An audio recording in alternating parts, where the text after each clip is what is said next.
हरे कृष्णा कृष्ण कृष्ण हरे हरे हरे राम राम राम हरे हरे.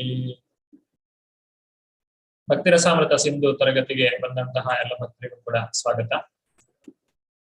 ಇವತ್ತು ನಾವು 13ನೇ ಅಧ್ಯಾಯವನ್ನ ಮುಂದುವರಿಸ್ತಾ ಇದ್ದೇವೆ. ಹರೇ ಕೃಷ್ಣ ಪ್ರಭುಜಿ. ಹರೇ ಕೃಷ್ಣ. ಹರೇ ಕೃಷ್ಣ ಪ್ರಭುಜಿ. ಹರೇ ಕೃಷ್ಣ ಪ್ರಭುಜಿ. ಹರೇ ಕೃಷ್ಣ ಪ್ರಭುಜಿ. ಎಲ್ಲರಿಗೂ ಹರೇ ಕೃಷ್ಣ. ಹರೇ ಕೃಷ್ಣ. ಮಂಗಳಾಚರಣೆ ಜೊತೆಗೆ ಇವತ್ತಿನ ತರಗತಿಯನ್ನ ಪ್ರಾರಂಭ ಮಾಡೋಣ. ಓಂ ಅಜ್ಞಾನತಿಮಿರಾಂಧಸ್ಯ ಜ್ಞಾನಾಂಜನಶಲಾಕಯಾ ಚಕ್ಷುರುನ್ಮೀಲಿತಂ ಯೇನ ತಸ್ಮೈ ಶ್ರೀ ಗುರವೇ ನಮಃ. ಶ್ರೀ ಚೈತನ್ಯ ಮನೋಭೀಷ್ಟಂ ಸ್ಥಾಪಿತಂ ಯೇನ ಭೂತಲೆ ಸ್ವಯಂ ರೂಪಕದಾ ಮಹ್ಯಂ ದದಾತಿ ಸ್ವಪದಾಂತಿಕಂ.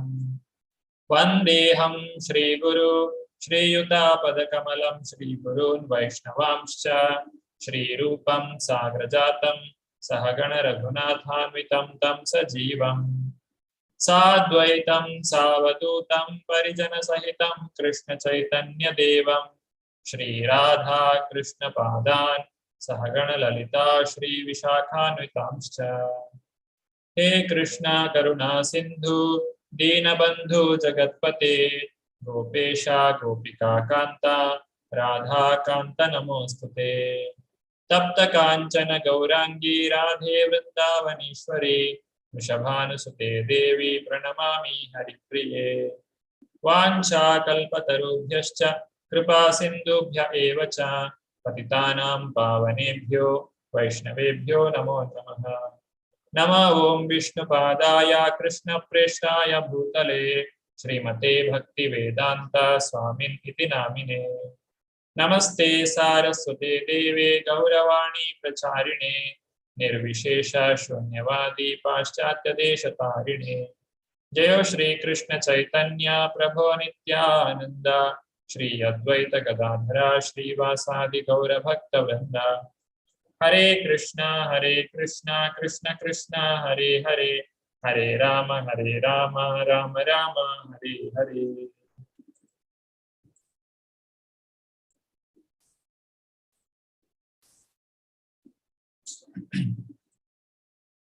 ಭಕ್ತಿರಸಾಮೃತ ಸಿಂಧು ಅಧ್ಯಾಯ 13. ಭಕ್ತಿಯಲ್ಲಿ, ಸಾಧನ ಭಕ್ತಿಯಲ್ಲಿ ಪ್ರಮುಖವಾದಂತಹ 64 ಅಂಗಗಳನ್ನ ನಾವು ನೋಡಿದ್ದೇವೆ 15ನೇ ಅಧ್ಯಾಯದವರೆಗೆ. ಇವತ್ತು ನಾವು 13ನೇ ಅಧ್ಯಾಯದಲ್ಲಿ ಈ 64ರಲ್ಲಿ ಹೆಚ್ಚು ಪ್ರಬಲವಾದಂತಹ ವಿಷಯಗಳು, ಆ ಭಕ್ತಿಯ ಅಂಗಗಳು ಯಾವುದೆಲ್ಲ ಅನ್ನೋದನ್ನು ನಾವು ಇವತ್ತು ಚರ್ಚಿಸಲಿಕ್ಕಿದ್ದೇವೆ.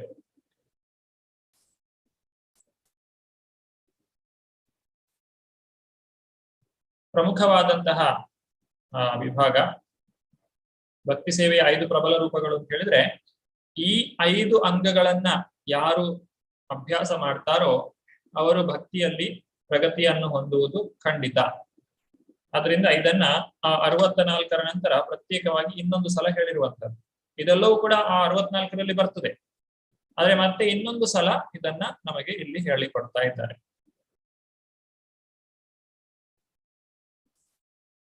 ಇಲ್ಲಿ ಶ್ಲೋಕದಲ್ಲಿ ಹೇಳ್ತಾರೆ, ಸಾಧು ಸಂಘ ನಾಮ ಕೀರ್ತನ ಭಾಗವತ ಶ್ರವಣ ಮಥುರಾವಾಸ ಶ್ರೀಮೂರ್ತಿರ ಶ್ರದ್ಧೆಯ ಸೇವನ. ಅಂದ್ರೆ ಈ 5 ವಿಚಾರಗಳು ಯಾವುದು? ಭಕ್ತರ ಸಂಘ ಮತ್ತು ನಾಮ ಸಂಕೀರ್ತನೆ, ಆಮೇಲೆ ಭಾಗವತವನ್ನ ಕೇಳುವಂತಹದ್ದು, ಶ್ರವಣ ಅಥವಾ ಓದುವಂತಹದ್ದು, ಮಥುರಾವಾಸ, ಆಮೇಲೆ ಭಗವಂತನ ಆ ವಿಗ್ರಹವನ್ನ ಪೂಜಿಸುವಂತಹದ್ದು. ಈ 5 ರೀತಿಗಳಲ್ಲಿ ಅಥವಾ ಈ 5 ವಿಧಾನಗಳಲ್ಲಿ ನಾವು ಭಕ್ತಿಯಲ್ಲಿ ಬಹಳ ಸುಲಭವಾಗಿ ಪ್ರಗತಿಯನ್ನು ಸಾಧಿಸಲಿಕ್ಕೆ ಸಾಧ್ಯ. ಅದು ಸಾಧನಾ ಭಕ್ತಿಯಲ್ಲಿ.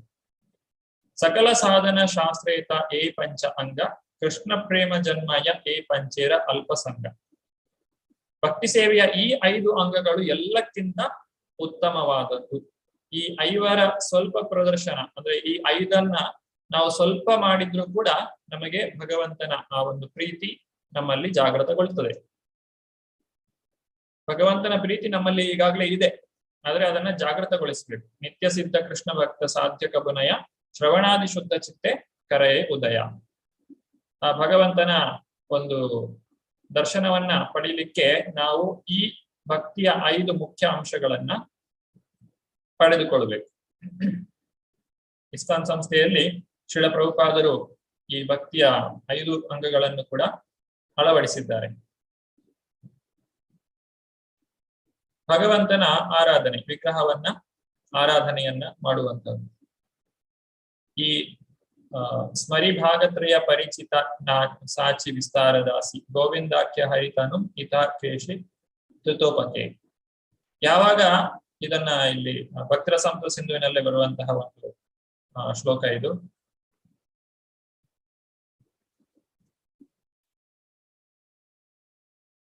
ನನ್ನ ಪ್ರಿಯ ಸ್ನೇಹಿತ, ನೀವು ನಿಜವಾಗಿಯೂ ನಿಮ್ಮ ಲೌಕಿಕ ಸ್ನೇಹಿತರೊಂದಿಗೆ ಲಗತ್ತಿಸಿದ್ದರೆ ಭಗವಾನ್ ಗೋವಿಂದನ ನಗುವಿನ ಮುಖವನ್ನು ನೋಡಬೇಡಿ. ಆತನು ಯಮುನೆಯ ತೀರದಲ್ಲಿ ನಿಂತಿದ್ದಾನೆ. ಅವನು ತನ್ನ ಕೊಳಲನ್ನು ಅವನ ತುಟಿಗಳಿಗೆ ಇಟ್ಟುಕೊಂಡು ಹೊಸದಾಗಿ ಅವನ ತುಟಿಗಳು ಹೊಸದಾಗಿ ಚಿಗುರೊಳೆದ ಎಲೆಗಳಂತೆ ಕಾಣುತ್ತದೆ. ಅವನ ದೇಹ ಮತ್ತು ಆತನ ತ್ರಿಭಂಗ ಲಲಿತ ಒಂದು 3 ಕಡೆಗಳಲ್ಲಿ ಅವನ ಶರೀರವು ಬಾಗಿರುತ್ತದೆ. ಅಂತಹ ಒಂದು ಬೆಳದಿಂಗಳ ರಾತ್ರಿಯಲ್ಲಿ ಆ ಶ್ರೀಕೃಷ್ಣನ ರೂಪವನ್ನ ನೀವು ನೋಡಬೇಡಿ ಅಂತೇಳಿ ಹೇಳ್ತಾರೆ. ಇದರ ಅರ್ಥ ಏನು ಅಂತ ಹೇಳಿದ್ರೆ, ಒಂದು ಸಲ ಭಗವಂತನ ರೂಪವನ್ನ ನೋಡಿದಾಗ ಮತ್ತೆ ಈ ಭೌತಿಕವಾದಂತಹ ರೂಪಗಳು ನಮಗೆ ಆಕರ್ಷಣೀಯವಾಗಿ ಕಾಣುವುದಿಲ್ಲ. ಆ ಆಕರ್ಷಣೆಯನ್ನೇ ಕಳೆದುಕೊಂಡು ಹೋಗ್ಬಿಡ್ತದೆ ಭೌತಿಕವಾದಂತಹ ರೂಪಗಳಿಗೆ. ಆದ್ರಿಂದ ನಿಮಗೆ ನಿಮ್ಮ ಸಂಸಾರದಲ್ಲಿ ಸುಖವಾಗಿ ನೀವು ಜೀವಿಸಬೇಕು ಅಂತಿದ್ರೆ ದಯವಿಟ್ಟು ಆ ಕೃಷ್ಣನ ಹತ್ರ ಹೋಗಬೇಡಿ. ಆ ಒಂದು ಯಮುನಾ ತೀರದಲ್ಲಿ ಬೆಳದಿಂಗಳಿನಲ್ಲಿ ಇರುವಂತಹ ಆ ಶ್ರೀಕೃಷ್ಣನನ್ನ ನೋಡ್ಲಿಕ್ಕೆ ಹೋಗ್ಬೇಡಿ ಅಂತ ಹೇಳಿ ಹೇಳುವಂತಹದ್ದು. ಇದರ ಅರ್ಥ ಏನು ಅಂತ ಹೇಳಿದ್ರೆ, ಆ ಭಗವಂತನ ರೂಪವು ಅಷ್ಟೊಂದು ಆಕರ್ಷಣೀಯ. ಆದ್ರಿಂದ ಯಾರು ಆತನ ಒಂದು ರೂಪವನ್ನ ಕಾಣ್ತಾರೋ ಅವರು ಭಗವಂತನ ರೂಪಕ್ಕೆ ಮೋಹಗೊಳ್ಳುತ್ತಾರೆ. ನಮ್ಮ ಸಾಮಾನ್ಯವಾಗಿ ನಾವು ಯಾವುದನ್ನ ಸೌಂದರ್ಯ ಅಂತ ಹೇಳಿ ಹೇಳ್ತೇವೆ. ಸೌಂದರ್ಯ ಅಂತ ಹೇಳಿದ್ರೆ ಸುಂದರವಾದದ್ದು. ಯಾವಾಗ ನಮ್ಮ ಒಂದು ರೂಪ ಆ ಭಗವಂತನ ರೂಪಕ್ಕೆ ಹೆಚ್ಚು ಹತ್ತಿರ ಇದೆ ಅಂತ ಹೇಳಿದ್ರೆ ಅವರು ಹೆಚ್ಚು ಸುಂದರವಾಗಿದ್ದಾರೆ ಅಂತ ಹೇಳ್ತೇವೆ. ಅಂದ್ರೆ ಆ ಸೌಂದರ್ಯಕ್ಕೆ ವ್ಯಾಖ್ಯಾನ ಆ ಭಗವಂತನ ರೂಪ. ನಮ್ಮ ಒಂದು ರೂಪ ಆ ಭಗವಂತನ ರೂಪಕ್ಕಿಂತ ಎಷ್ಟು ದೂರವಾಗಿರ್ತದೋ ಅಷ್ಟು ನಮಗೆ ಆ ಒಂದು ಕುರೂಪವಾಗಿ ವ್ಯಕ್ತಿ ಕಾಣಿಸ್ತಾನೆ.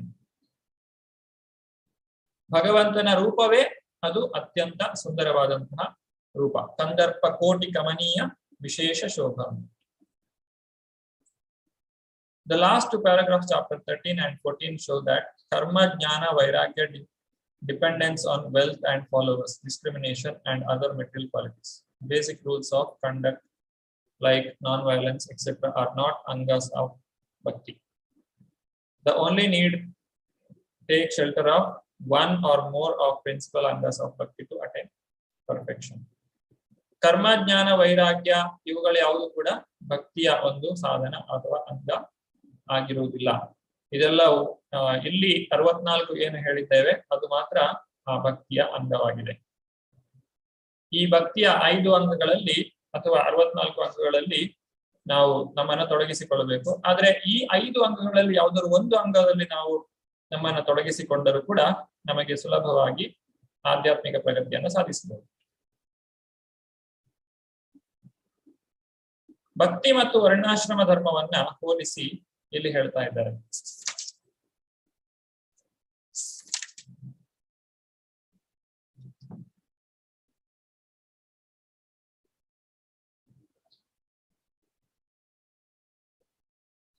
ತಾವತ್ ಕರ್ಮಾಣಿ ಕುರ್ವೀತ ನ ನಿರ್ವಿದ್ಯೇತ ಯಾವತ ಮತ್ಕಥಾ ಶ್ರವಣಾದೌ ಯಾ ವಾ ಶ್ರದ್ಧಾ ಯಾವನ್ನ ಜಾಯತೆ. As long as one is not satiated by fruitive activity and has not awakened his taste for devotional service by Shravanam Kirtanam Vishnu, one has to act according to the regulative principles of the Vedic intentions. ಈ ಒಂದು ನಿಷ್ಕಾಮ ಕರ್ಮ ಯೋಗವನ್ನ ಮಾಡ್ತಾ ಇರುವಂತಹ ವ್ಯಕ್ತಿ ಎಲ್ಲಿಯವರೆಗೆ ತಾನು ಅದೇ ರೀತಿಯಾಗಿ ಮಾಡ್ತಾ ಇರಬೇಕು. ಎಲ್ಲಿಯವರೆಗೆ ಅಂತ ಹೇಳಿದ್ರೆ ಆತನು ಈ ಫಲಪ್ರದ ಚಟುವಟಿಕೆಗಳಿಂದ ತೃಪ್ತನಾಗುವವರೆಗೆ ಅದನ್ನ ಮಾಡಬೇಕು. ಫ್ರೂಟಿವ್ ಆಕ್ಟಿವಿಟಿ. ಯಾವಾಗ ವ್ಯಕ್ತಿ ಶ್ರವಣ ಕೀರ್ತನಗಳ ಮೂಲಕ ಭಗವಂತನ ಭಕ್ತಿಯನ್ನ ಮಾಡ್ತಾನೋ ಆಗ ಆತನು ಈ ಒಂದು ಕರ್ಮಯೋಗ ಅಥವಾ ನಿಷ್ಕಾಮ ಯೋಗದಲ್ಲಿ ಆ ಕಾರ್ಯವನ್ನ ತಾನು ನಿಲ್ಲಿಸಬಹುದು.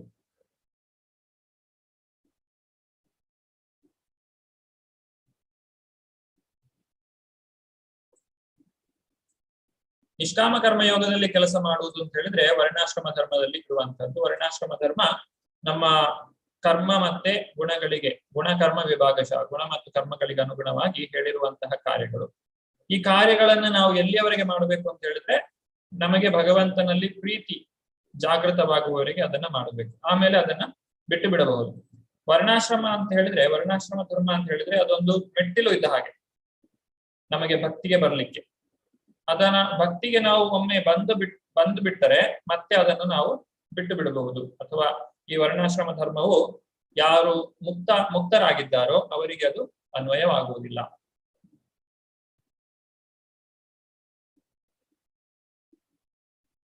ಈ ರೀತಿ ಒಟ್ಟು 5 ವಿಚಾರಗಳನ್ನ ಇಲ್ಲಿ ಹೇಳಿದ್ದಾರೆ. ಈ 5 ವಿಚಾರಗಳಲ್ಲಿ ನಾವು ತೊಡಗಿಕೊಳ್ಳುವುದರಿಂದ ಈ ಒಂದು ಭಕ್ತಿ ಸಾಧನವನ್ನ ಮಾಡಲಿಕ್ಕೆ ಸಾಧ್ಯ ಇದೆ. ಮೊದಲನೇದು ಸಾಧು ಸಂಘ. ಸಾಧುಗಳ ಒಂದು ಸಂಘವನ್ನ ಬೆಳೆಸಿಕೊಳ್ಳಬೇಕು. ಸಾಧುಗಳ ಸಂಘ ಅಂತ ಹೇಳಿದ್ರೆ ಭಕ್ತರ ಸಂಘ. ಭಕ್ತರ ಸಂಘದಲ್ಲಿದ್ದಾಗ ನಮಗೆ ಭಕ್ತಿ ಮಾಡುವುದು ಬಹಳ ಸುಲಭವಾಗ್ತದೆ. ಇನ್ನು ನಾಮಕೀರ್ತನೆ, ಭಗವಂತನ ನಾಮದ ಮಹಿಮೆಯನ್ನು ನಾವು ನಿನ್ನೆ ದಿವಸ ನೋಡಿದ್ದೇವೆ. ಹೇಗೆ ಭಗವಂತನಿಗೂ ಆತನ ನಾಮಕ್ಕೂ ಯಾವುದೇ ವ್ಯತ್ಯಾಸ ಇರುವುದಿಲ್ಲ. ಭಾಗವತವನ್ನ ಶ್ರವಣ ಮಾಡಿದಾಗ ಆ ಭಗವಂತನ ದಿವ್ಯ ಲೀಲೆಗಳ ನೆನಪು ನಮಗೆ ಆಗುತ್ತದೆ. ಇದರಿಂದ ಮತ್ತೆ ಮತ್ತೆ ಭಗವಂತನನ್ನ ನೆನೆಯಲಿಕ್ಕೆ ಸಾಧ್ಯ. ಇನ್ನು ಮಥುರಾವಾಸ, ಆ ಒಂದು ತೀರ್ಥ ಕ್ಷೇತ್ರದಲ್ಲಿ ನಾವು ವಾಸ ಮಾಡುವುದರಿಂದ ನಾವು ಮಾಡುವಂತಹ ಭಕ್ತಿ ಕಾರ್ಯ ಏನಿದೆ ಅದು 1000 ಪಟ್ಟು ಹೆಚ್ಚಿನ ಒಂದು ಫಲವನ್ನ ಕೊಡ್ಲಿಕ್ಕೆ ಸಾಧ್ಯ. ಕೊನೆಯದಾಗಿ ಶ್ರೀಮೂರ್ತಿ ಶ್ರದ್ಧಾ ಸೇವನ, ಭಗವಂತನ ಅರ್ಚಾ ವಿಗ್ರಹವನ್ನ ಪೂಜಿಸುವಂತಹದ್ದು. ನಮ್ಮ ಇಸ್ಕಾನ್ ಸಂಸ್ಥೆಯಲ್ಲಿ ಇದಕ್ಕೆಲ್ಲದಕ್ಕೂ ಕೂಡ ಅವಕಾಶ ಇದೆ. ನಾವು ದೇವಸ್ಥಾನಕ್ಕೆ ಬಂದ್ರೆ ಭಕ್ತರ ಸಂಘವನ್ನ ಪಡೆಯಬಹುದು. ಅಲ್ಲಿ ಕೀರ್ತನೆ ನಡೀತಾ ಇರ್ತದೆ, ಕೀರ್ತನೆಯಲ್ಲಿ ಪಾಲ್ಗೊಳ್ಳಬಹುದು. ಭಾಗವತವನ್ನ ನಾವು ಶ್ರವಣ ಮಾಡಬಹುದು. ಪ್ರತಿದಿನ ಬೆಳಗ್ಗೆ ಭಾಗವತದ ಪ್ರವಚನ ಇರ್ತದೆ, ಭಗವದ್ಗೀತೆಯ ಪ್ರವಚನ ಇರ್ತದೆ. ಮತ್ತೆ ಭಗವಂತನು ಎಲ್ಲಿ ವಾಸ ಮಾಡ್ತಾನೋ ಅದೇ ತೀರ್ಥಕ್ಷೇತ್ರ. ಅಲ್ಲಿ ನಾವು ಭಕ್ತಿ ಕಾರ್ಯವನ್ನ ಮಾಡೋದ್ರಿಂದ ನಾವು ಮಾಡುವ ಭಕ್ತಿ ಕಾರ್ಯದಲ್ಲಿ ಯಶಸ್ಸನ್ನ ಪಡೆಯಲಿಕ್ಕೆ ಸಾಧ್ಯ. ಶ್ರೀಮೂರ್ತಿ ಶ್ರದ್ಧಾ ಸೇವೆ, ಆ ಭಗವಂತನ ದಿವ್ಯ ಮಂಗಳ ಮೂರ್ತಿಯ ಒಂದು ದರ್ಶನವನ್ನ ನಾವು ಪಡೆಯಲಿಕ್ಕೆ ಸಾಧ್ಯ ಇದೆ. ಈ 5 ಅಂಗಗಳನ್ನ ನಾವು ಬೆಳೆಸಿಕೊಳ್ಳುವುದರಿಂದ ಅಥವಾ ಈ 5 ಅಂಗಗಳನ್ನ ಪಾಲನೆ ಮಾಡುವುದರಿಂದ ನಾವು ಭಕ್ತಿಯಲ್ಲಿ ಪ್ರಗತಿಯನ್ನ ಸುಲಭವಾಗಿ ಸಾಧಿಸಬಹುದು. ಬಹಳ ಪ್ರಬಲವಾದಂತಹ ಅಂಗಗಳು. 14ನೇ ಅಧ್ಯಾಯದಲ್ಲಿ ಭಕ್ತಿಯ ಅರ್ಹತೆಗಳು ಯಾವುದು ಅಂತ ಹೇಳಿ ನಾವು ನೋಡ್ತಾ ಇದ್ದೇವೆ. ಭಕ್ತಿಯನ್ನ ಮಾಡ್ಲಿಕ್ಕೆ ಬೇಕಾದಂತಹ ಅರ್ಹತೆಗಳು, ಏನೇನು ಅರ್ಹತೆಗಳು ಇರಬೇಕು. ಈಗ ನಾನು ಭಕ್ತಿಯನ್ನ ಪ್ರಾರಂಭ ಮಾಡಬೇಕು ಅಂತ ಅಂದ್ಕೊಂಡಿದ್ದೇನೆ. ಹಾಗಾದ್ರೆ ನಾನು ಏನೇನೆಲ್ಲ ಮಾಡಬೇಕು, ಇದು ಪ್ರಶ್ನೆ.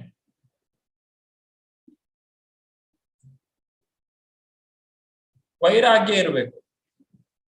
ಯಾವ ರೀತಿಯಾದಂತಹ ವೈರಾಗ್ಯ ಇರಬೇಕು ನಮಗೆ ಭಕ್ತಿಯನ್ನ ಮಾಡಬೇಕು ಅಂತ ಹೇಳಿದ್ರೆ? ಯುಕ್ತ ವೈರಾಗ್ಯವು ಉತ್ತಮ, ಫಲ್ಗು ವೈರಾಗ್ಯ ಒಳ್ಳೆಯದಲ್ಲ. ಏನು ಉತ್ತಮ ಯುಕ್ತ ವೈರಾಗ್ಯ, ಇದನ್ನು ನಾವು ಬಹಳಷ್ಟು ಸಲ ನೋಡಿದ್ದೇವೆ. ಯುಕ್ತ ವೈರಾಗ್ಯ ಮತ್ತೆ ಫಲ್ಗು ವೈರಾಗ್ಯದ ವಿಷಯದಲ್ಲಿ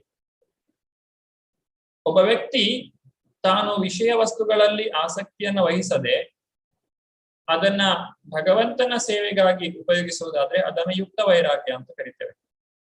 ಅನಾಸಕ್ತಸ್ಯ ವಿಷಯ, ನನಗೆ ವಿಷಯದಲ್ಲಿ ಆಸಕ್ತಿ ಇಲ್ಲ, ಯಥಾರ್ಹಂ ಉಪಯುಂಜತಃ, ಆದ್ರೆ ಆ ವಿಷಯ ವಸ್ತು ಅಂತ ಹೇಳಿ ನಾವು ಏನು ಕರಿತೇವೆ ಅದು ಭಗವಂತನ ಸೇವೆಗೆ ಉಪಯೋಗಿಸಬಹುದು.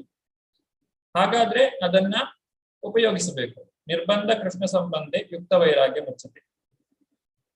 ಆದ್ರೆ ಯಾವ ವ್ಯಕ್ತಿ ಪ್ರಾಪಂಚಿಕತೆಯ ಬುದ್ಧ, ಎಲ್ಲ ವಸ್ತುಗಳನ್ನು ಪ್ರಾಪಂಚಿಕ ಅಂತ ಹೇಳಿ ತ್ಯಜಿಸಿ ಬಿಡ್ತಾನೋ ಅಂತಹ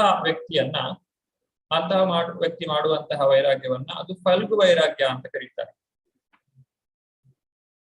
ಹಾಗಾಗಿ ಯುಕ್ತ ವೈರಾಗ್ಯವು ಉತ್ತಮ, ಫಲ್ಗು ವೈರಾಗ್ಯ ಒಳ್ಳೆಯದಲ್ಲ.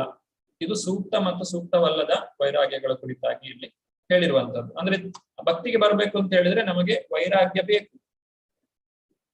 ಭೌತಿಕ ಪ್ರಪಂಚದಲ್ಲಿ ಅತಿಯಾಗಿ ಮೋಹವನ್ನ ಇಟ್ಟುಕೊಂಡವರಿಗೆ ಭಕ್ತಿಯಲ್ಲಿ ಪ್ರಗತಿ ಮಾಡ್ಲಿಕ್ಕೆ ಸಾಧ್ಯ ಇಲ್ಲ. ಅವರಿಗೆ ಭಕ್ತಿಗೆ ಬರ್ಲಿಕ್ಕೆ ಪ್ರಯತ್ನ ಪಡಬಹುದು, ಆದ್ರೆ ಅವರು ಅದರಲ್ಲಿ ಪ್ರಗತಿಯನ್ನ ಸಾಧಿಸಲಿಕ್ಕೆ ಅವರಿಗೆ ಸಾಧ್ಯ ಆಗುವುದಿಲ್ಲ. ಈಗ ಭಕ್ತಿಯಲ್ಲಿ ಹೇಳಿದಂತಹ ಬೇರೆ ಬೇರೆ ವಿಚಾರಗಳು, 64 ಅಂಗಗಳು ಏನು ಹೇಳಿದ್ದಾರೆ ಅಥವಾ ನವವಿಧ ಭಕ್ತಿಯನ್ನು ಏನು ಹೇಳಿದ್ದಾರೆ, ಅದಕ್ಕೆ ಇಲ್ಲಿ ಒಂದೊಂದು ಭಕ್ತರ ಉದಾಹರಣೆಯನ್ನು ಕೊಟ್ಟಿದ್ದಾರೆ. ಶ್ರವಣಂ ಕೀರ್ತನಂ ವಿಷ್ಣು ಸ್ಮರಣಂ ಪಾದ ಸೇವನಂ ಅರ್ಚನಂ ವಂದನಂ ದಾಸ್ಯಂ ಸಖ್ಯಂ ಆತ್ಮನಿವೇದನಂ. ಈ ನವವಿಧ ಭಕ್ತಿ ಇದರಲ್ಲಿ ಶ್ರವಣಂ ಮೊದಲನೇದು ಬರುವಂತದ್ದು. ಶ್ರವಣ ಅಂತ ಹೇಳಿ ಅಂದ್ರೆ ಕೇಳುವಂತಹದ್ದು, ಭಗವಂತನ ಗುಣಗಾನವನ್ನ ಕೇಳುವುದು, ಭಗವಂತನ ನಾಮವನ್ನ ಕೇಳುವಂತಹದ್ದು. ಇದನ್ನೆಲ್ಲ ಕೇಳೋದ್ರಿಂದ ತಾನು ಪರಿಪೂರ್ಣತೆಯನ್ನ ಪಡೆದಂತಹ ವ್ಯಕ್ತಿ ಯಾರು ಅಂತ ಹೇಳಿದ್ರೆ ಪರೀಕ್ಷಿತ ಮಹಾರಾಜ. ಪರೀಕ್ಷಿತ ಮಹಾರಾಜನಿಗೆ ಒಂದು ಶಾಪ ಇರ್ತದೆ, ಋಷಿಪುತ್ರನ ಶಾಪ. ನೀನೇನು 7 ದಿವಸದಲ್ಲಿ ಹಾವು ಕಚ್ಚಿ ಸಾಯಬೇಕು ಅಂತ ಹೇಳಿ. ಆ 7 ದಿವಸಗಳ ಕಾಲ ಸತತವಾಗಿ ಭಾಗವತವನ್ನು ಶ್ರವಣ ಮಾಡಿ ಪರೀಕ್ಷಿತ ಮಹಾರಾಜ ತಾನು ಪರಿಪೂರ್ಣತೆಯನ್ನ ಪಡೆಯುತ್ತಾನೆ. ಇನ್ನು ಕೀರ್ತನೆಗೆ ಯಾರು ಉದಾಹರಣೆ ಅಂತ ಹೇಳಿದ್ರೆ ಪರೀಕ್ಷಿತ ಮಹಾರಾಜನಿಗೆ ಭಾಗವತವನ್ನು ಬೋಧಿಸಿದಂತಹ ಶುಕದೇವ ಗೋಸ್ವಾಮಿ. ಅವರು ನಿರಂತರವಾಗಿ 7 ದಿವಸಗಳ ಕಾಲ ಶ್ರೀಮದ್ ಭಾಗವತವನ್ನ ಪರೀಕ್ಷಿತ ಮಹಾರಾಜನಿಗೆ ತಿಳಿಸಿಕೊಟ್ಟಿದ್ದಾರೆ. ಸ್ಮರಣಂ ನೆನಪಿಸಿಕೊಳ್ಳುವುದು, ಸದಾ ಕಾಲ ಭಗವಂತನನ್ನೇ ನೆನೆಯುತ್ತಾ ಇದ್ದಂತಹ ವ್ಯಕ್ತಿ ಪ್ರಹ್ಲಾದ ಮಹಾರಾಜ. ತಾನು ಒಂದು 5 ವರ್ಷ ಪ್ರಾಯದ ಮಗುವಾಗಿದ್ದಾಗ ತನ್ನ ತಂದೆಯಾದಂತಹ ಹಿರಣ್ಯಕಶಿಪು ಎಷ್ಟೇ ಹಿಂಸೆಯನ್ನ ಮಾಡಿದ್ರು ಪ್ರಹ್ಲಾದ ಮಹಾರಾಜ ಸದಾ ಕಾಲ ಆ ಭಗವಂತನ ಸ್ಮರಣೆಯಲ್ಲೇ ತನ್ನ ಒಂದು ಜೀವನವನ್ನ ಕಳೆಯುತ್ತಾ ಇದ್ದ. ಕೊನೆಗೆ ಆತನಿಗೆ ಭಗವಂತನ ದರ್ಶನವೂ ಕೂಡ ಆಗ್ತದೆ. ಪಾದ ಸೇವನ, ಭಗವಂತನ ಪಾದ ಕಮಲದ ಸೇವೆ. ಲಕ್ಷ್ಮೀ ದೇವಿಯನ್ನು ನಾವು ಕಾಣಬಹುದು, ಯಾವಾಗ್ಲೂ ಲಕ್ಷ್ಮೀದೇವಿ ಆ ಭಗವಂತನ ಪಾದ ಸೇವೆಯನ್ನ ಮಾಡ್ತಾ ಇರ್ತಾರೆ. ಅರ್ಚನೆಗೆ ಉದಾಹರಣೆ ಅಂತ ಹೇಳಿದ್ರೆ ಋತು ಮಹಾರಾಜ. ಋತು ಮಹಾರಾಜನು ಈ ನಮಗೆ ಶ್ರೀಮದ್ ಭಾಗವತದಲ್ಲಿ ಇವರ ವಿಚಾರ ನಮಗೆ ಬರ್ತದೆ. ಈ ಭೂಮಿಗೆ ಪೃಥ್ವಿ ಅನ್ನುವಂತಹ ಹೆಸರು ಬರ್ಲಿಕ್ಕೆ ಋತು ಮಹಾರಾಜನೇ ಕಾರಣ. ಈ ಭೂಮಿಯನ್ನ ಸರಿಯಾದ ರೀತಿಯಲ್ಲಿ ಉಳುಮೆಗೆ ಬೇಕಾದಂತಹ ವ್ಯವಸ್ಥೆಯನ್ನ ಮಾಡಿದ್ದು ಪೃಥು ಮಹಾರಾಜ. ಯಾಕಂದ್ರೆ ಪೃಥು ಮಹಾರಾಜನ ತಂದೆ ಬೇನ, ಆತನು ಒಬ್ಬ ದೊಡ್ಡ ಕ್ರೂರಿಯಾಗಿದ್ದ, ರಾಕ್ಷಸನಾಗಿದ್ದ. ಅಂತಹವನನ್ನು ಬ್ರಾಹ್ಮಣರು ತಮ್ಮ ಹೂಂಕಾರದಿಂದ ಸಾಯಿಸಿ ಬಿಡ್ತಾರೆ. ಯಾಕಂದ್ರೆ ಅವನು ಯಜ್ಞಗಳನ್ನ ನಿಷೇಧಿಸ್ತಾನೆ, ರಾಜ್ಯದಲ್ಲಿ ಅನೇಕ ಸಮಸ್ಯೆಗಳನ್ನ ಅವನು ತಂದೊಡ್ತಾನೆ. ಹೀಗಾಗಿ ಆ ವೇನನು ಈ ಒಂದು ರಾಜ್ಯಭಾರವನ್ನ ಮಾಡ್ಲಿಕ್ಕೆ, ಒಂದು ರಾಜನ ಅಧಿಕಾರದಲ್ಲಿರ್ಲಿಕ್ಕೆ ಆತನು ಅನರ್ಹ ಅಂತ ಹೇಳಿ ನಿರ್ಧರಿಸಿ ಆತನನ್ನ ಕೇವಲ ಬ್ರಾಹ್ಮಣರು ಹೂಂಕಾರದಿಂದ ಸಾಯಿಸ್ತಾರೆ. ಆಮೇಲೆ ಆ ವೇನನ ಒಂದು ಶರೀರವನ್ನ ಕಡೆದು ಋತು ಮಹಾರಾಜನು ಬರ್ತಾರೆ. ಋತು ಮಹಾರಾಜ ಭಗವಂತನ ಶಕ್ತ್ಯಾವೇಶ ಅವತಾರ. ಹೀಗೆ ವೇನನ ಆಡಳಿತದಿಂದ ಬಹಳ ಬೇಸತ್ತಿದ್ದಂತಹ ಭೂದೇವಿ ಯಾವುದೇ ಒಂದು ಆಹಾರ ವಸ್ತುಗಳನ್ನು ಉತ್ಪತ್ತಿ ಮಾಡ್ತಾ ಇರಲಿಲ್ಲ. ಆಗ ಪೃಥು ಮಹಾರಾಜ ಭೂದೇವಿಯನ್ನ ಒಲಿಸಿ ಆಕೆಯಿಂದ ಈ ಆಹಾರ ವಸ್ತುಗಳನ್ನ ಎಲ್ಲ ಜೀವಿಗಳಿಗೆ ಕೊಡಿಸುವಂತಹದ್ದು. ಆದ್ರಿಂದ ಪೃಥ್ವಿ, ಈ ಭೂಮಿಯನ್ನ ಪೃಥು ಮಹಾರಾಜನ ಮಗಳು ಅಂತ ಹೇಳಿ ಕರೀತಾರೆ. ವಂದನಂ, ಪ್ರಾರ್ಥನೆ ಸಲ್ಲಿಸುವುದು, ಅದು ಅಕ್ರೂರನು ಶ್ರೀಕೃಷ್ಣನನ್ನ ಬೃಂದಾವನದಿಂದ ಮಥುರೆಗೆ ಕರೆದುಕೊಂಡು ಹೋಗ್ಲಿಕ್ಕೆ ಬರುವುದು. ಹಾಗೆ ಬಂದಂತಹ ಅಕ್ರೂರ ಯಾವ ಒಂದು ಮನೋಭಾವದಲ್ಲಿ ಅಲ್ಲಿಗೆ ಬರ್ತಾನೆ ಅಂತ ಹೇಳಿದ್ರೆ, ಭಗವಾನ್ ಶ್ರೀಕೃಷ್ಣನ ದರ್ಶನ ನನಗೆ ಆಗ್ತದೆ, ಆ ದರ್ಶನ ಭಾಗ್ಯ ನನಗೆ ಇವತ್ತು ಸಿಗ್ತಾ ಇದೆ ಅನ್ನುವಂತಹ ಒಂದು ಧನ್ಯತಾ ಭಾವದಿಂದ ಬಂದಂತಹ ಅಕ್ರೂರ ಭಗವಂತನಿಗೆ ವಿಧ ವಿಧವಾಗಿ ಪ್ರಾರ್ಥನೆಯನ್ನು ಸಲ್ಲಿಸ್ತಾನೆ. ಇದನ್ನು ನೀವು ಶ್ರೀಮದ್ ಭಾಗವತದ 10ನೇ ಸ್ಕಂದದಲ್ಲಿ ಕಾಣಬಹುದು. ದಾಸ್ಯಂ, ಹನುಮಂತನಂತೆ ದಾಸ್ಯ ಭಾವದಿಂದ ಭಗವಂತನಿಗೆ ಸೇವೆ ಮಾಡಿದವರು ಇನ್ನೊಬ್ಬರು ಇಲ್ಲ. ಆ ಹನುಮಂತನೇ ಎಲ್ಲರಿಗಿಂತ ಶ್ರೇಷ್ಠವಾದಂತಹ ದಾಸ್ಯ ಭಾವದ ಭಕ್ತ. ಸಖ್ಯದಲ್ಲಿ ಅರ್ಜುನನು ಭಗವಂತನಿಗೆ ಅತಿ ಪ್ರಿಯವಾದಂತಹ ಸಖ. ಇನ್ನು ಆತ್ಮನಿವೇದನ ಅಂತ ಹೇಳಿದ್ರೆ ಬಲಿ ಮಹಾರಾಜ ಸ್ವಯಂ ಶರಣಾಗತಿಯನ್ನ ಮಾಡಿದ್ದಾನೆ. ತನ್ನಲ್ಲಿದ್ದ ಎಲ್ಲವನ್ನು ಕೂಡ ಆ ಭಗವಂತನಿಗೆ ಅರ್ಪಿಸಿ ತಾನು ಭಗವಂತನ ಸೇವೆಯಲ್ಲಿ ತೊಡಗಿದ್ದಾನೆ. ಆದ್ರೆ ಯಾವಾಗ ಬಲಿ ಮಹಾರಾಜ ಆತ್ಮನಿವೇದನೆಯನ್ನ ಮಾಡಿದಾನೋ ಆಗ ಭಗವಂತನು ಬಲಿ ಮಹಾರಾಜನ ಒಂದು ದ್ವಾರಪಾಲಕನಾಗಿ ನಿಲ್ತಾನೆ.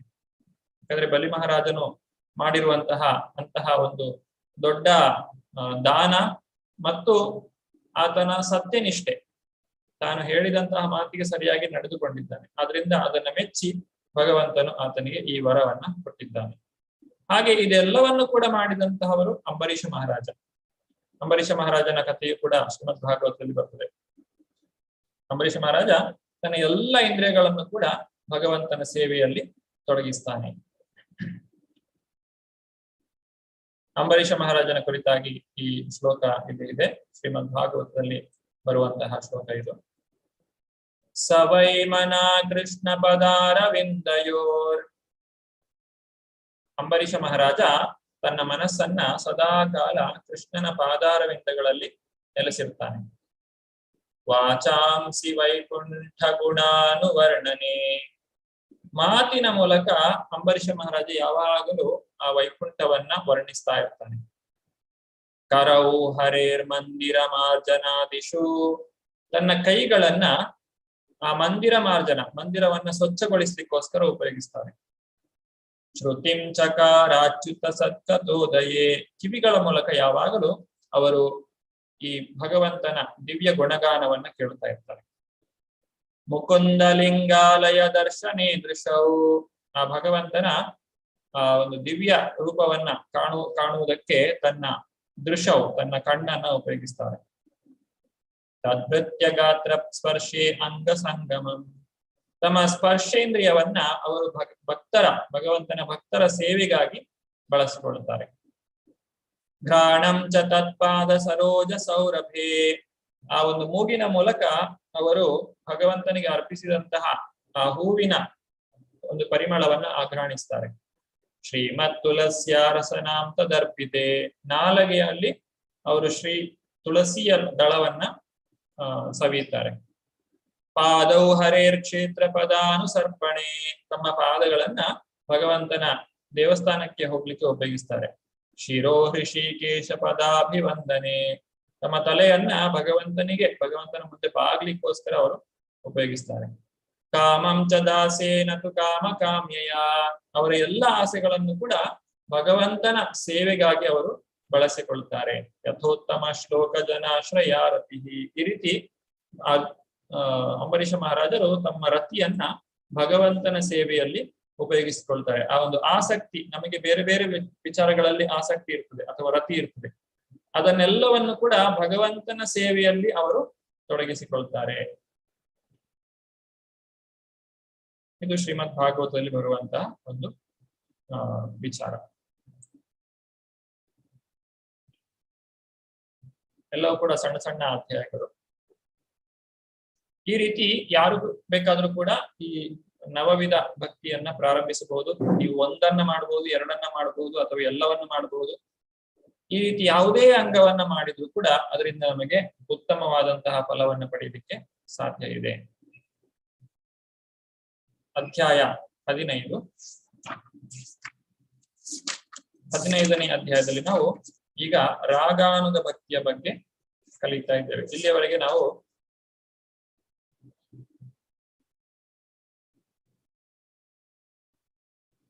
ಈ ಸಾಧನಾ ಭಕ್ತಿಯ ಬಗ್ಗೆ ನೋಡಿದ್ದೆವು. ಸಾಧನಾ ಭಕ್ತಿಯಲ್ಲಿ ಕೂಡ ವೈದಿ ಸಾಧನಾ ಭಕ್ತಿಯ ಬಗ್ಗೆ ನೋಡ್ತಾ ಇದ್ದೇವೆ.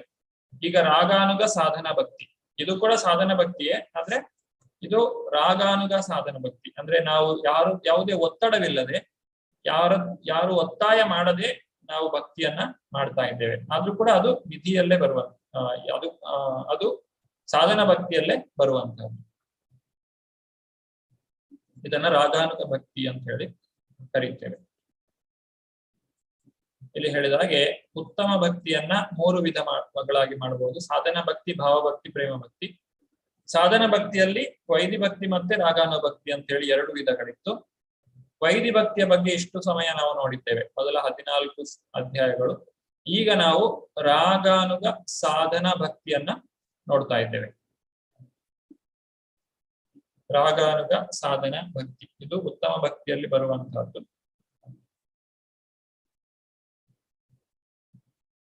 ರಾಗಾನುಗ ಭಕ್ತಿ ಮತ್ತು ರಾಗಾತ್ಮಿಕ ಭಕ್ತಿ ಅಂತೇಳಿ 2 ವಿಧಗಳಿವೆ. ರಾಗಾತ್ಮಿಕ ಭಕ್ತಿ ಮುಖ್ಯ ವ್ರಜವಾಸಿ ಜನೆ ತಾರ ಅನುಗತ ಭಕ್ತಿರ ರಾಗಾನುಗ ನಾಮಿ. ಅಂದ್ರೆ ರಾಗಾನುಗ ಭಕ್ತಿ ಮತ್ತು ರಾಗಾತ್ಮಿಕ ಭಕ್ತಿ. ರಾಗಾತ್ಮಿಕ ಭಕ್ತಿ ಅಂತ ಹೇಳಿದ್ರೆ ವ್ರಜವಾಸಿಗಳು ಮಾಡುವಂಥದ್ದು. The original inhabitants of Vrindavana are attached to Krishna spontaneously in devotional service. Nothing can compare to such spontaneous devotional service, which is called Ragatmika Bhakti. When a devotee follows in the footsteps of the devotees of Vrindavana, this devotional service is called Raganuga Bhakti. ವೃಂದಾವನ ವಾಸಿಗಳು ಯಾವಾಗಲೂ ಭಗವಂತನ ಸೇವೆಯಲ್ಲಿ, ಭಕ್ತಿ ಸೇವೆಯಲ್ಲಿ ನಿರತರಾಗಿರ್ತಾರೆ. ಅವರ ಆ ಭಕ್ತಿಯನ್ನ ರಾಗಾತ್ಮಿಕ ಭಕ್ತಿ ಅಂತೇಳಿ ಕರೀತಾರೆ. ನಾವು ಅವರ ಒಂದು ದಾರಿಯಲ್ಲಿ ಸಾಗಿದಾಗ, ಅವರನ್ನ ಅನುಸರಿಸಿದಾಗ ಅದನ್ನ ರಾಗಾನುಗ ಭಕ್ತಿ ಅಂತ ಹೇಳಿ ಕರೆಯುವಂಥದ್ದು. ಈ ರೀತಿ 2 ವಿಧಗಳಿವೆ, ರಾಗಾನುಗ ಮತ್ತೆ ರಾಗಾತ್ಮಿಕ ಅಂತ ಹೇಳಿ. ವಿರಜಂತಂ ಅಭಿವ್ಯಕ್ತಿ ವ್ರಜವಾಸಿ ಜನಾದಿಷು ರಾಗಾತ್ಮಿಕಂ ಅನುಸತಿಯಾಸ ರಾಗಾನುಭೂಸ್ಯತೆ. ಸ್ವಾಭಾವಿಕ ಪ್ರೀತಿಯಲ್ಲಿ ಭಕ್ತಿ ಸೇವೆಯನ್ನು ವೃಂದಾವನ ವಾಸಿಗಳು ಸ್ಪಷ್ಟವಾಗಿ ವ್ಯಕ್ತಪಡಿಸುತ್ತಾರೆ ಮತ್ತು ಪ್ರಕಟಿಸುತ್ತಾರೆ.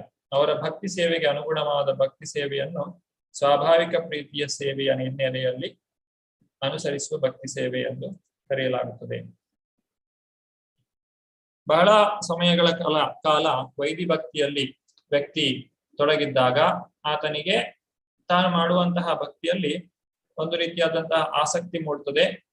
ನಂತರ ತಾನು ಅದನ್ನ ಒಂದು ಕರ್ತವ್ಯ ಅಂತ ಹೇಳಿ ಮಾಡುವುದರ ಬದಲು ಪ್ರೀತಿಯಿಂದ ಭಗವಂತನಿಗೆ ಸೇವೆಯನ್ನು ಸಲ್ಲಿಸ್ತಾರೆ. ಇದನ್ನ ರಾಗಾನುಗ ಭಕ್ತಿ ಅಂತ ಹೇಳಿ ಕರೀತಾರೆ.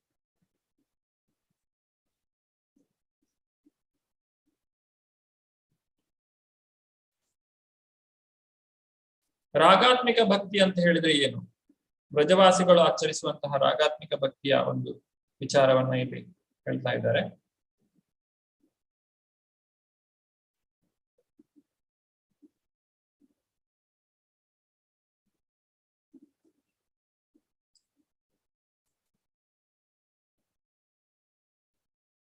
ಇಷ್ಟೇ ಸ್ವಾರಸಿಕಿ ರಾಗ ಪರಮಾವಿಷ್ಟ ಭವೇತ್ ತನ್ಮಯೀಯ ಭವೇತ್ ಭಕ್ತಿ ಶಾಸ್ತ್ರ ರಾಗಾತ್ಮಿಕೋದಿತ.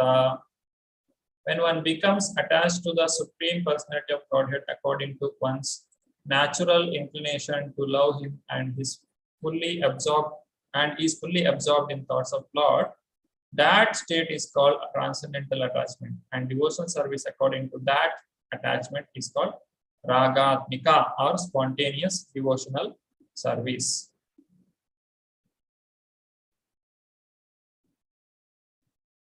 ಸೊ ಇದನ್ನ ಇಲ್ಲಿ ಹೇಳುವಂಥದ್ದು. ರಾಗಾತ್ಮಿಕ ಭಕ್ತಿಯಲ್ಲಿ ವ್ಯಕ್ತಿ ಸಂಪೂರ್ಣವಾಗಿ ಭಗವಂತನ ಒಂದು ಆಕರ್ಷಣೆಗೆ ಒಳಗಾಗಿರ್ತಾನೆ. ಆತನು ನಿರಂತರವಾಗಿ ಭಗವಂತನನ್ನ ನೆನೆಯುವಂತಹ ಒಂದು ಸ್ಥಿತಿ ಆತನದ್ದಾಗಿರ್ತದೆ. ಇಂತಹ ಒಂದು ಬಾಂಧವ್ಯ ಅಥವಾ ಆ ಒಂದು ಭಕ್ತಿ ಸೇವೆಯನ್ನ ರಾಗಾತ್ಮಿಕ ಅಥವಾ ರಾಗಾತ್ಮಕ ಭಕ್ತಿ ಅಂತ ಹೇಳಿ ಕರೀತಾರೆ. ರಾಗಾತ್ಮಿಕ ಭಕ್ತಿಯಲ್ಲಿ 2 ಲಕ್ಷಣಗಳಿವೆ. ಮೊದಲನೇದು ಇಷ್ಟೇ ಗಾಢ ತೃಷ್ಣ ರಾಗೇರ ಸ್ವರೂಪ ಲಕ್ಷಣ, ಇಷ್ಟೇ ಅವಿಷ್ಟಾರ ತಟಸ್ಥ ಲಕ್ಷಣ. ಪ್ರೈಮರಿ ಕ್ಯಾರೆಕ್ಟರ್, ಪ್ರೈಮರಿ ಅಂದ್ರೆ ಮೊದಲನೇ ಪ್ರಾಥಮಿಕ ಮತ್ತು ಇದು ಎರಡನೇದು ದ್ವಿತೀಯ. ಪ್ರಾಥಮಿಕ ಹಂತದಲ್ಲಿ spontaneous love is deep attachment for the Supreme Personality of Godhead, absorption in thought of Him as a marginal characteristic. ಹೀಗೆ ಮೊದಲನೆಯದ್ದು ಯಾವಾಗಲೂ ಆ ಭಗವಂತನನ್ನ ನಿರಂತರವಾಗಿ ಸ್ಮರಿಸುವಂತಹದ್ದು, ಅದು ಪ್ರಾಥಮಿಕವಾದಂತಹ ಒಂದು ಲಕ್ಷಣ. ನಂತರ ಆ ಭಗವಂತನ ಜೊತೆಗೆ ಬಾಂಧವ್ಯ.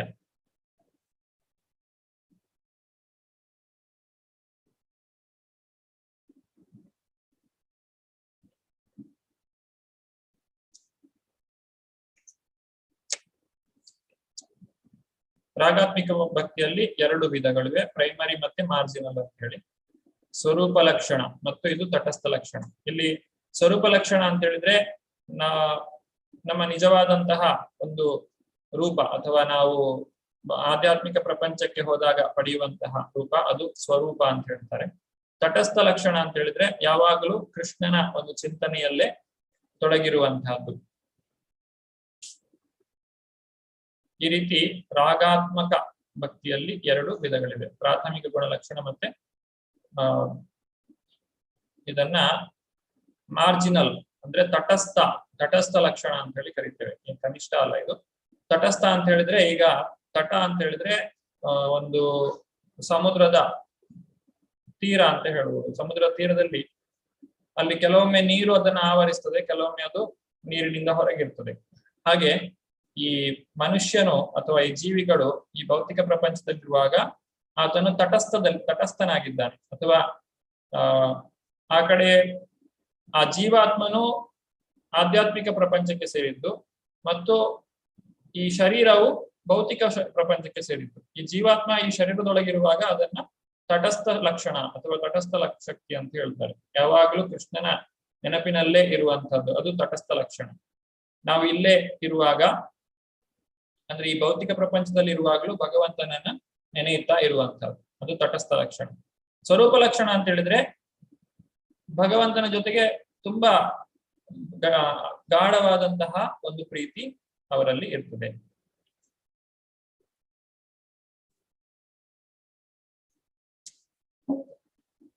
ರಾಗಾತ್ಮಿಕ ಅಂತ ಹೇಳಿದ್ರೆ ಒನ್ ಹೂ ಇಸ್ ವೆರಿ ಆತ್ಮ ಅಥವಾ ಒಂದು ಸಾರ ಅಂತ ಹೇಳ್ತೇವೆ. ಸಾರ ಈಸ್ ರಾಗ, ಇಂಟೆನ್ಸ್ ಅಟ್ಯಾಚ್ಮೆಂಟ್, ತೀವ್ರವಾದಂತಹ ಬಂಧನ. ಒಬ್ಬ ವ್ಯಕ್ತಿಯು ಭಗವಂತನ ಆಲೋಚನೆಗಳಲ್ಲಿ ಸಂಪೂರ್ಣವಾಗಿ ಮುಳುಗಿರುತ್ತಾನೆ. ಇದು ಶುದ್ಧ ಭಕ್ತರಲ್ಲಿ ನಾವು ಇದನ್ನ ಕಾಣಬಹುದು. ಅಂತಹ ಅತೀಂದ್ರಿಯ ಬಾಂಧವ್ಯದ ಪ್ರಕಾರ ಮಾಡುವ ಭಕ್ತಿ ಸೇವೆ ರಾಗಾತ್ಮಿಕ ಭಕ್ತಿ ಎಂದು ಕರೆಯಲಾಗುತ್ತದೆ. ಆದ್ರೆ ನಾವು ಮಾಡುವಂತದ್ದು ರಾಗಾನುಗ ಭಕ್ತಿ. ವ್ರಜವಾಸಿಗಳು ಮಾಡುವಂತಹ ಭಕ್ತಿ ಅದು ರಾಗಾನುಗ ಭಕ್ತಿಯಾಗಿದೆ. ರಾಗಮಯಿ ಭಕ್ತಿ ರಾಹಯ ರಾಗಾತ್ಮಿಕ ನಾಮ ತಾಹ ಸುನಿ ಲುಬ್ಧಹಯ ಕೋನ ಭಗವಾನ. Thus devotional service which consists of raga, deep attachment, is called ragatmika, spontaneous loving service. If a devotee covets such a position, he is considered to be most fortunate. ಈ ರೀತಿ ಯಾರು ಈ ಒಂದು ರಾಗಾತ್ಮಿಕ ಭಕ್ತಿಯನ್ನ ಹೊಂದಿದ್ದಾರೋ, ಭಗವಂತನ ಜೊತೆಗೆ ಒಂದು ಗಾಢವಾದಂತಹ ಸಂಬಂಧವನ್ನ ಹೊಂದಿದ್ದಾರೋ, ಗಾಢವಾದಂತಹ ಆಕರ್ಷಣೆಯನ್ನು ಹೊಂದಿದ್ದಾರೋ, ಅಂತಹ ಒಂದು ಭಕ್ತಿಯನ್ನ ಇಲ್ಲಿ ರಾಗಾತ್ಮಿಕ ಅಂತ ಹೇಳಿ ಕರೆದಿದ್ದಾರೆ. ಇದು ರಾಗಾತ್ಮಿಕ ಭಕ್ತಿ. ಇಂತಹ ಭಕ್ತಿಯನ್ನ ಪಡೆದಂತಹ ವ್ಯಕ್ತಿ ಆತನು ನಿಜವಾಗಲೂ ಬಹಳ ಅದೃಷ್ಟಶಾಲಿ. ಲೋಭೆ ವ್ರಜವಾಸೀರ ಭಾವೇ ಕರೆ ಅನುಗತಿ ಶಾಸ್ತ್ರಯುಕ್ತಿ ನಾಹಿ ಮಾನೆ ರಾಗಾನುಗಾರ ಪ್ರಕೃತಿ.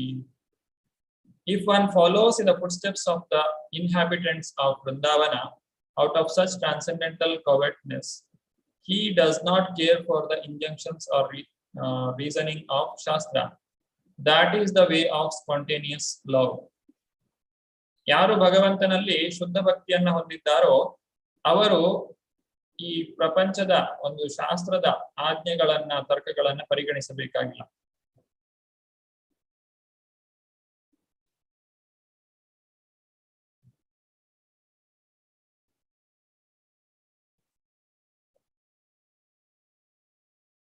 ಇಂತಹ ಇದೊಂದು ದುರಾಸೆ ಅಂತೇಳಿ ಹೇಳಿದ್ದಾರೆ. ಇದನ್ನ ದುರಾಸೆ ಅಂತ ಹೇಳಿದ್ರೆ ಇದು ಧನಾತ್ಮಕವಾಗಿ ಪಾಸಿಟಿವ್ ಆಗಿ ತೆಗೆದುಕೊಳ್ಳಬೇಕು. ಭಗವಂತನ ಸಂಘವನ್ನ ತಾನು ಪಡೆಯಲೇಬೇಕು ಅನ್ನುವಂತಹ ಒಂದು ಉತ್ಕಟ ಇಚ್ಛೆ. ಆ ರೀತಿಯಾದಂತಹ ಇಚ್ಛೆಯನ್ನ ಹೊಂದಿರುವಂತಹ ವ್ಯಕ್ತಿ ಅವನು ಶಾಸ್ತ್ರಗಳಲ್ಲಿ ಏನು ಹೇಳಿದೆ ಅನ್ನೋದನ್ನ ಗಮನಿಸುವುದಿಲ್ಲ. ಉದಾಹರಣೆಗೆ ಗೋಪಿಕೆಯರು ಶ್ರೀಕೃಷ್ಣನ ಕೊಳಲಿನ ನಾದವನ್ನ ಕೇಳಿದಾಕ್ಷಣ ತಮ್ಮ ಎಲ್ಲ ಕೆಲಸ ಕಾರ್ಯಗಳನ್ನು ಅವರು ಬಿಟ್ಟು ಆ ಕೃಷ್ಣನ ಹತ್ತಿರ ಹೋಗ್ತಾರೆ. ಇದು ಆ ಒಂದು ಶಾಸ್ತ್ರದ ಹೊರಗಿನ ಏನು ಸಮಾಜದ ನೀತಿ ನಿಯಮಗಳನ್ನ ಅವರು ಉಲ್ಲಂಘಿಸಿದ ಹಾಗೆ ಕಾಣ್ತದೆ. ಆದ್ರೆ ಅವರು ನಿಜವಾದಂತಹ ಭಕ್ತಿಯಲ್ಲಿ ಇದ್ದಾರೆ. Ragatmika Bhakti is Sadhya Bhakti, that is Bhakti in the stage of perfection. And Raganuga Bhakti is Sadhana Bhakti, Bhakti in the stage of practice. ಸಾಧ್ಯ ಮತ್ತೆ ಸಾಧನ ಅಂತ ಹೇಳಿದ್ರೆ, ಸಾಧ್ಯ ಅನ್ನುವಂಥದ್ದು ಗುರಿ, ಸಾಧನ ಅನ್ನುವಂಥದ್ದು ದಾರಿ. ನಾವು ಏನನ್ನ ಸಾಧಿಸಬೇಕೋ ಅದು ನಮ್ಮ ಸಾಧ್ಯ ಅಥವಾ ಅದು ನಮ್ಮ ಗುರಿ.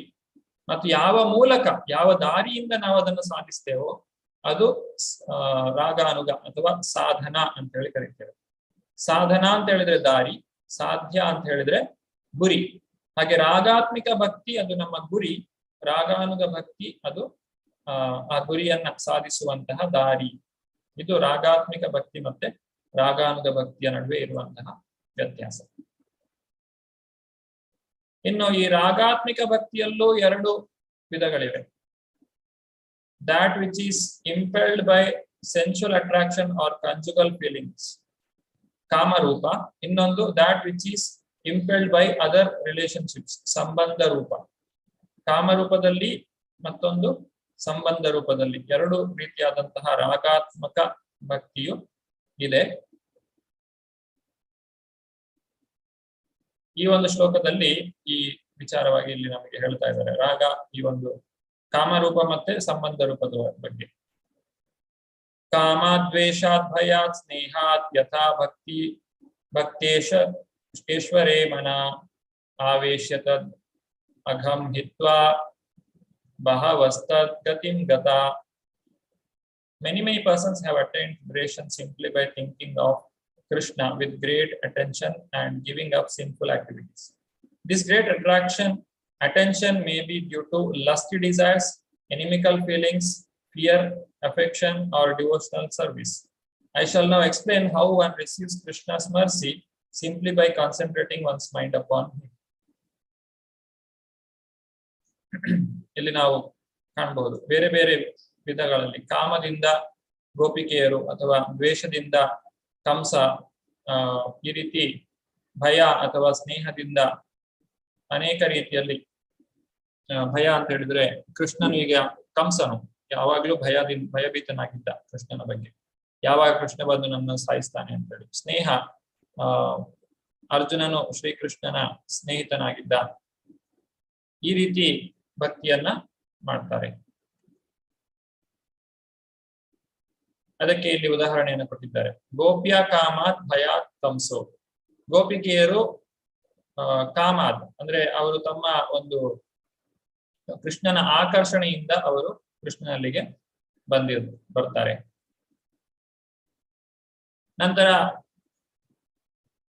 ಭಯಾತ್ ಕಂಸೋ, ಕೃಷ್ಣನನ್ನೇ ನೆನೆಯುತ್ತಾ ಇದ್ದ ಕಂಸ. ಯಾವಾಗ ಕೃಷ್ಣ ಬರ್ತಾನೆ, ಯಾವಾಗ ನನ್ನನ್ನು ಸಾಯಿಸ್ತಾನೆ, ನನಗೆ ಯಾವಾಗ ಸಾವು ಬರ್ತದೆ, ಇದೇ ಚಿಂತೆಯಲ್ಲಿ ಕಂಸನು ಇರ್ತಾನೆ. ಭಗವಂತನ ಚಿಂತನೆಯನ್ನ ಮಾಡ್ತಾನೆ. ದ್ವೇಷಾತ್ ಚಾದ್ಯಾದಯೋ ನೃಪ. ದ್ವೇಷ ಅಂತ ಹೇಳಿದ್ರೆ ಶಿಶುಪಾಲನು ಕೃಷ್ಣನನ್ನ ಯಾವಾಗಲೂ ದ್ವೇಷಿಸ್ತಾ ಇದ್ದ. ಅವಕಾಶ ಸಿಕ್ಕಿದಾಗಲೆಲ್ಲ ಕೃಷ್ಣನನ್ನ ಬೈತಾ ಇದ್ದ. ಹಾಗೆ ಬೈತಾ ಇದ್ರು ಕೂಡ ಆತನು ಕೃಷ್ಣನನ್ನ ನೆನೆಯುತ್ತಾ ಇದ್ದ. ಹಾಗೆ ಸಂಬಂಧಾತ್ ವೃಷ್ಣಯ, ಸಂಬಂಧವನ್ನ ಹೊಂದಿರುವವರು ವೃಷ್ಣಿಗಳು, ಕೃಷ್ಣನ ಆ ಒಂದು ಮಕ್ಕಳು, ಮೊಮ್ಮಕ್ಕಳು ಮತ್ತೆ ಎಲ್ಲರೂ ಕೂಡ ಆ ವೃಷ್ಣಿಗಳು, ವೃಷ್ಣಿ ವಂಶಜರು, ಯಾದವರು, ಇವರೆಲ್ಲ ಸಂಬಂಧವನ್ನ ಹೊಂದಿದ್ದಾರೆ. ಯೂಯಂ ಭಕ್ತ್ಯಾ ವಯಂ ವಿಭೋ. ಹೀಗೆ ಇವರೆಲ್ಲರೂ ಕೂಡ ಭಕ್ತಿ ಸೇವೆಯನ್ನ ಮಾಡಿ ಭಗವಂತನ ಕೃಪೆಯನ್ನ ಹೊಂದಿದ್ದಾರೆ.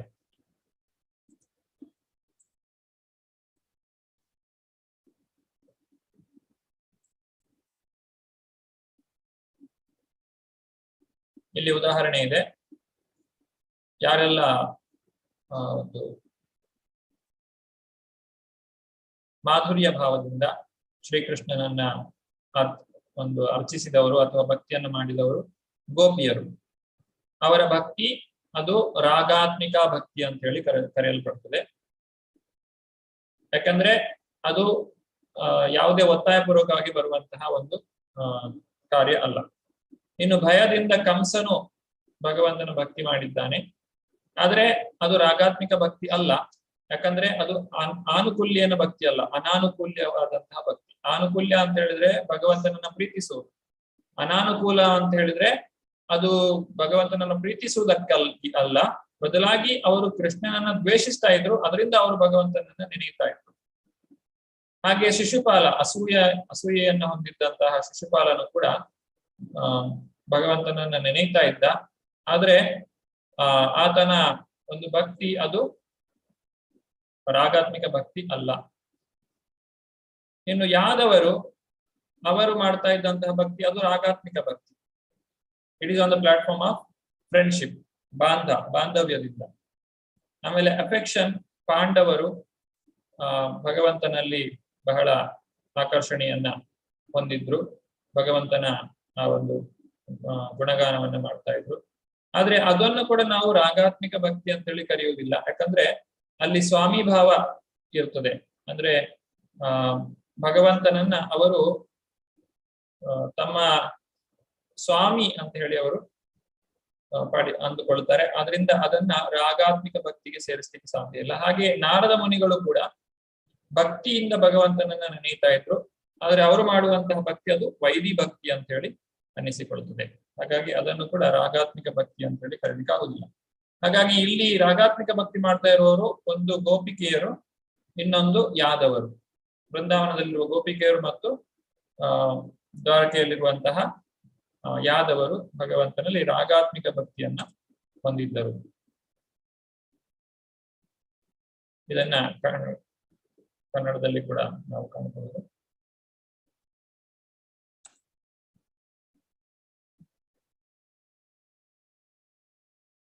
ಈಗ ಗೋಪಿಕೆಯರು ಮತ್ತು ಕಂಸ ಇವರೆಲ್ಲರೂ ಕೂಡ ಒಂದೇ ಸ್ಥಳವನ್ನ ಸೇರಿದ್ರು ಅಂತ ಹೇಳಿ ಹೇಳುವಂತಹ ಅರ್ಥ ಏನು? ಸೂರ್ಯ ಮತ್ತೆ ಸೂರ್ಯಮಂಡಲ ಮತ್ತೆ ಸೂರ್ಯನ ಬೆಳಕು ಅಂತ ಹೇಳಿ ನಾವು ಇದನ್ನ ಕಾಣಬಹುದು. ಯಾರು ಭಗವಂತನನ್ನ ನಿರಂತರವಾಗಿ ನೆನೆಯುತ್ತಾರೋ ಅವರು ಕೂಡ ಭಗವಂತನ ಹತ್ತಿರ ಹೋಗ್ತಾರೆ. ಆದ್ರೆ ಅವರು ಭಗವಂತನ ಧಾಮವನ್ನ ಪ್ರವೇಶಿಸಲಿಕ್ಕೆ ಸಾಧ್ಯ ಇಲ್ಲ, ಬದಲಾಗಿ ಅವರು ಬ್ರಹ್ಮಜ್ಯೋತಿಯಲ್ಲಿ ಒಂದಾಗ್ತಾರೆ. ಅವರ ಪಾಪಕರ್ಮಗಳೆಲ್ಲ ನಾಶವಾಗ್ತದೆ. ಹೇಗೆ ಈಗ ಒಂದು ರಾಜ್ಯದಲ್ಲಿ ನಾವು ಇರಬಹುದು, ಆ ರಾಜ್ಯದಲ್ಲಿ ನಾವು ಇದ್ದಾಗ ಆ ರಾಜನ ಸಂಪರ್ಕ ನಮಗೆ ಆಗದೇ ಇರಬಹುದು. ಆದ್ರೆ ನಾವು ರಾಜನ ಅರಮನೆಯಲ್ಲಿ ಇದ್ರೆ ನಮಗೆ ರಾಜನ ಒಂದು ದರ್ಶನ, ರಾಜನ ಒಂದು ಸಂಪರ್ಕ ಬಹಳ ಸುಲಭವಾಗಿ ಆಗ್ತದೆ. ಹಾಗೆ ಯಾವೆಲ್ಲ ರಾಕ್ಷಸರಿದ್ದಾರೋ ಭಗವಂತನಿಂದ ಹತರಾಗ್ತಾರೋ ಅವರು ಬ್ರಹ್ಮಜ್ಯೋತಿಗೆ ಹೋಗಿ ಸೇರ್ತಾರೆ. ಆದ್ರೆ ಯಾರು ಭಕ್ತಿಯನ್ನ ಮಾಡ್ತಾರೆ, ಅನುಕೂಲಕರವಾಗಿ ಭಗವಂತನ ಭಕ್ತಿಯನ್ನ ಮಾಡ್ತಾರೆ, ಅವರು ಭಗವಂತನ ಧಾಮವನ್ನ ಸೇರ್ತಾರೆ. ಈ ರೀತಿಯಾಗಿ ಇಲ್ಲಿ ಉದಾಹರಣೆಯನ್ನ ಕೊಟ್ಟಿದ್ದಾರೆ. ಗೋಪಿಕೆಯರು ಈ ಸೂರ್ಯ ಅಥವಾ ರಾಜನ ಅರಮನೆಗೆ ಹೋಲಿಸಿದ್ರೆ ಕಂಸ ಮಾಡಿದಂತಹ ಭಕ್ತಿಗೆ ಆತನು ಬಿಸಿಲಿನ ಉದಾಹರಣೆಯನ್ನ ಅಥವಾ ಒಂದು ಸಾಮ್ರಾಜ್ಯದ ಉದಾಹರಣೆಯನ್ನ ನಾವು ತೆಗೆದುಕೊಳ್ಳಬಹುದು. ಯಾರು ಭಗವಂತನ ಭಕ್ತಿಯನ್ನ ಪ್ರೇಮದಿಂದ ಮಾಡ್ತಾರೋ ಅವರು ಆ ಭಗವಂತನನ್ನ ಮುಖಾಮುಖಿ ಕಾಣ್ಲಿಕ್ಕೆ ಸಾಧ್ಯ. ಇಲ್ಲ ಅಂತ ಆದ್ರೆ ಒಬ್ಬ ವ್ಯಕ್ತಿ ಭಗವಂತನನ್ನ ದ್ವೇಷದಿಂದ ನೆನೆದ್ರು ಕೂಡ ಆ ಭಗವಂತನು ಆತನ ದಿವ್ಯವಾದಂತಹ ಗುಣ ಏನು ಹೇಳಿದ್ರೆ ಅವನು ಎಲ್ಲರಿಗೂ ಮುಕ್ತಿಯನ್ನ ಕೊಡ್ತಾನೆ.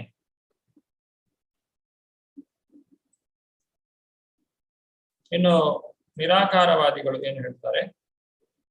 Impersonalists are like the enemies of the Lord because both achieve the same destination, that is the Brahmajyoti, the impersonal effulgence of the Lord. But the impersonalist may be elevated to the personal conception of Lord by the association of pure devotees.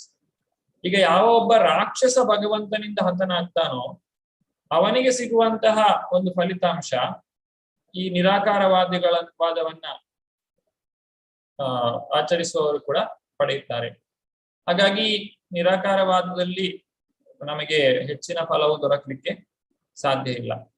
ಆದ್ರೆ ಯಾವಾಗ ಈ ನಿರಾಕಾರವಾದಿಗಳು ಭಕ್ತರ ಸಂಘವನ್ನ ಪಡೆಯುತ್ತಾರೋ ಆಗ ಅವರಿಗೆ ಆ ಭಗವಂತನ ಅನುಗ್ರಹ ಆಗ್ತದೆ ಮತ್ತು ಅವರು ಕೂಡ ಭಗವಂತನ ಧಾಮಕ್ಕೆ ಹೋಗ್ಲಿಕ್ಕೆ ಸಾಧ್ಯವಾಗ್ತದೆ.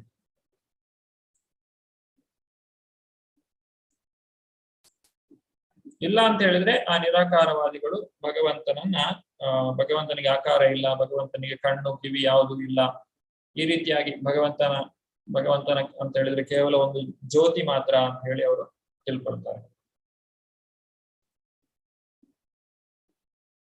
ಇಲ್ಲಿಗೆ ನಾವು 15ನೇ ಅಧ್ಯಾಯವನ್ನ ಪೂರ್ಣಗೊಳಿಸಿದ್ದೇವೆ. ಈ 14, 15, 16, 13, 14, 15 3 ಅಧ್ಯಾಯಗಳನ್ನು ನಾವು ಇವತ್ತು ನೋಡಿದ್ದೇವೆ. ಇವತ್ತಿನ ವಿಚಾರದಲ್ಲಿ ಯಾರಿಗಾದ್ರೂ ಪ್ರಶ್ನೆಗಳಿದ್ರೆ ದಯವಿಟ್ಟು ಕೈ ಮೇಲೆತ್ತಿ ಪ್ರಶ್ನೆಗಳನ್ನ ಕೇಳಬಹುದು.